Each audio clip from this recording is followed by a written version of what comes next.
হিজাব পরো কিন্তু কোনটার সাথে কোনটা ম্যাচ করবে বুঝতে পারো না? Don't worry. আজকে একদম সিম্পল করে বলছি। এই ভিডিওটা শেষ পর্যন্ত দেখো আর নিজের কনফিউজ দূর করো। প্রথমে আসি আবায়াতে। প্লেন আবায়ার সাথে সবচেয়ে ভালো লাগে স্লাইটলি টেক্সচার্ড হিজাব যেমন শিফন বা জর্জেট। কালারের ক্ষেত্রে ব্ল্যাক আবায়ার সাথে ডাস্টি পিঙ্ক, ক্রিম বা সফট গ্রে হিজাব একদম স্টার্নিং দেখায়।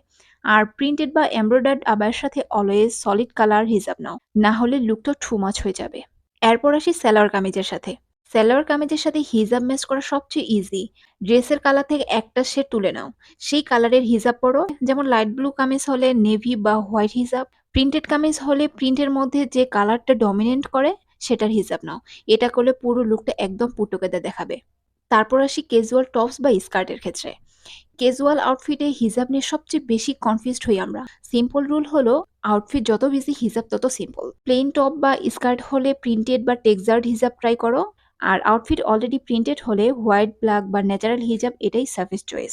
কালার ম্যাচিং এর ক্ষেত্রে একটা বোনাস টিপস দেই। স্কিন টোন অনুযায়ী হিজাব কালার বেছে নাও। ফেয়ার স্কিনে deep jewel tones, burgundy, navy, forest green খুব সুন্দর দেখায়। মিডিয়াম স্কিনে earthy tones, terracotta, camel, olive perfect. Dark স্কিনে bright colours, mustards, cobalt blue, coral একদম গর্জিয়াস লাগে। এই ছিল সিম্পল হিজাব ম্যাচিং গাইড।